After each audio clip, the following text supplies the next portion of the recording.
Are you thinking about selling on Amazon Handmade? Maybe you sell elsewhere like I do on Etsy and want to spread your wings. Join me as I share my experiences of selling on Amazon Handmade using FBA and hopefully help you to decide if it is right for you. In this video, we'll cover the benefits of Amazon Handmade, the sign-up process and how I overcame rejection, fees compared to Etsy and my website, ads, why I nearly gave up but didn't, challenges and opportunities. Hi, I'm Alan. I run my business called PeggyPix around a day job and 2 young kids in Surrey, which is south of London in the UK. I've been selling my photo and kids art displays on Etsy since 2018, and in 2021 I decided to give Amazon Handmade a go. What are the benefits of Amazon Handmade for small business? In the UK alone, Amazon has about the same number of monthly visitors that Etsy gets globally. Amazon has strict criteria and screening processes for handmade enrollment, which makes it harder for anyone to simply resell mass-produced items and claim that they have made them themselves. As a handmade seller, I really like that because of the authenticity. Whether shoppers on Amazon are that bothered, I'm not sure. But if they're buying, then I'm happy regardless. If you have trademarked your business, then you can also apply for brand registry to help grow and protect your brand on Amazon. As a spare time small business owner, I can only handle so many orders at a time, which is one of the big challenges of making things yourself. If the kids are ill, or I've had a bad commute back from the London office of my day job, then that can pretty much wipe out an entire evening of making and working on my business.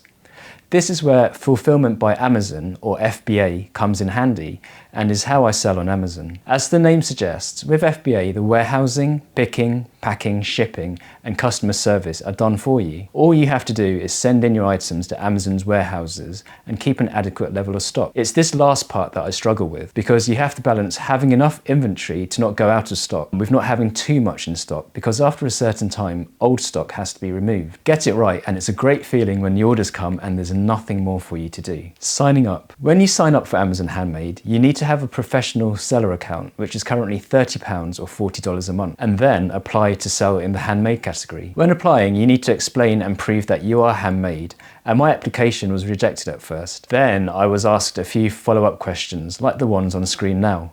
So go ahead and pause the video and grab a screenshot if you like. Please remember that this was a few years ago, so the process may be a bit different now, as platforms are always changing things up. I think it was helpful to be able to give a link to my Etsy shop so the assessor could go and see the number of sales and reviews for themselves. I also uploaded a short behind the scenes video, which I'll play next. Hello, this is a behind the scenes video of how PeggyPix displays are made, such as this one that's hanging on our wall at the moment.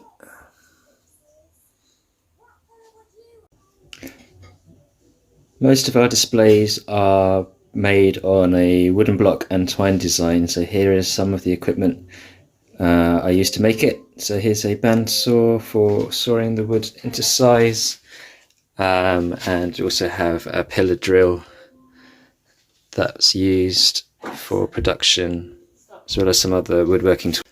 For the art displays, usually a painted wooden shape such as these gold stars would be mounted onto the wooden block as the decoration.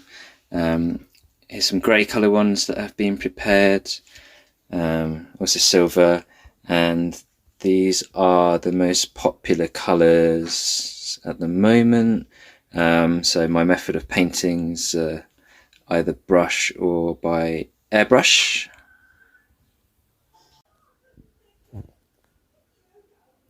So once the paint is dry, it's time to mount the blocks and twine onto the back of each shape, and we use hot glue to do that.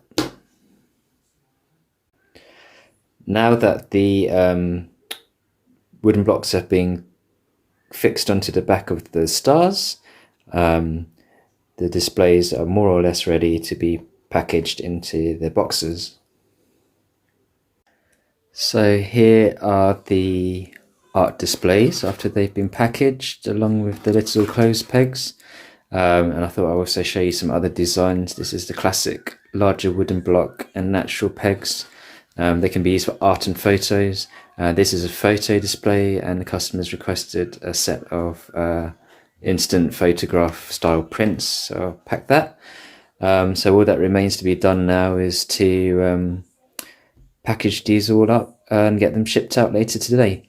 I hope you've enjoyed this behind the scenes. If you have any questions at all, please feel free to ask them, as I'll be happy to answer them.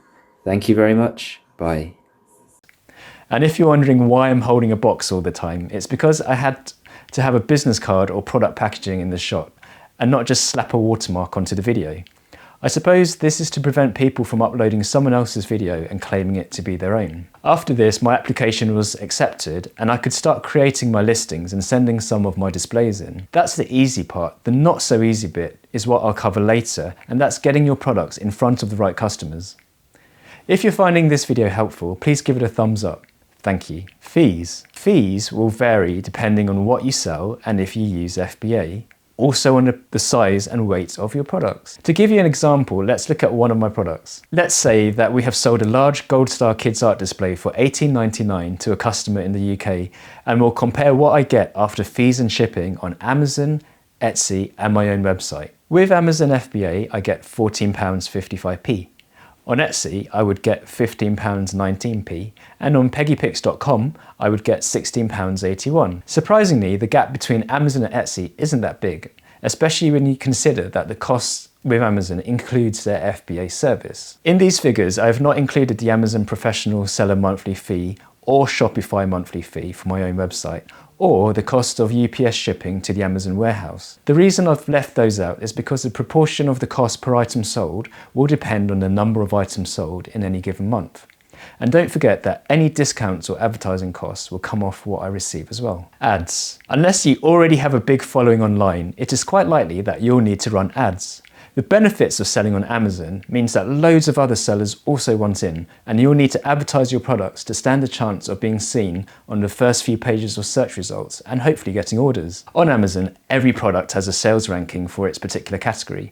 Things that improve the ranking, which determines how likely your products will be shown before everyone else's, includes the number of products sold, how often they're sold, and customer satisfaction, which is made up of positive reviews and a low return rate. This isn't unique to Amazon. Most platforms use some kind of scoring system because they want to show more of what they know will sell and have good reviews, so that they sell lots and make loads of money from fees and have happy customers at the same time, which is important for good reputation. So you have to climb the ranking ladder, and without ads, it's hard to get organic visibility of your products early on. While I have no issue with paying for ads, the challenge I faced was potentially making relatively little profit for each display sold. It would be different if I was reselling private label goods or doing retail arbitrage, but as a solo handmade business owner, I make each display by myself, and the amount of profit from a sale has to be worth my while. Otherwise, I might as well spend my free time indulging in my hobbies or maybe getting more sleep. Amazon ads are not set and forget like Etsy. You need to test and fine-tune your keywords, and even negative keywords,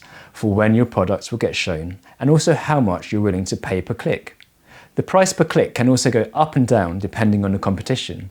It's a supply and demand situation, as there are only so many ad slots. It takes time and money to make sure your ads are effective. If you're just starting out, I'd suggest promoting only your best sellers, because window shoppers can cost you a lot of money. Why I nearly gave up. There was one point when the cost of ads wasn't even being covered by the sales. So I thought, why am I bothering? I'm not giving up my free time just to pay for ads and not make any money. So I turned off the ads. Then, after a while, I was getting some orders, so I thought, hang on a minute. I'm not sure if customers were finding PeggyPix somewhere else online and then checking on Amazon, or just searching for art displays and finding me, but that was more like it. I would rather make fewer organic sales than pay for ads and make pennies overall. I was also starting to get good reviews as a seller and for my displays, which probably helps. Challenges and opportunities. When selling on Amazon, you have to play by their rules, which can often change, although this is true for most marketplace platforms. In exchange though, you have access to their massive customer base. To be fair, Amazon does keep sellers up to date with regular emails, and you can get help if you need it. What is really encouraging is that even though I don't have the best product photos or descriptions, and my brand page can definitely do with some improvements, I have still managed to get some sales. I have been out of stock for a while, so the biggest challenge for me will be to get the sales momentum back and climb up the ranking ladder again. As long as I don't have to rely too much on ads, I think it will be well worth it and very helpful for a solopreneur to have a virtual fulfillment team. I can see in my Seller Central, which is Amazon's seller dashboard, that as well as Europe, I can also sell in the USA, Canada and Australia, amongst other countries. So I plan to send some displays overseas and see what happens. Because while I am fortunate enough to have international customers who are happy to wait up to a couple of weeks for delivery by airmail, it is likely that there are many who prefer not to wait so long, and this is where international FBA could work well. Do you sell on Amazon Handmade, or do you plan to? It would be great to know your thoughts or experiences. And if you have any questions, please feel free to ask in the comments below. Thanks for watching, and if you're curious about how I fit in my handmade business around my day job and kids, watch one of these videos next. See you next time.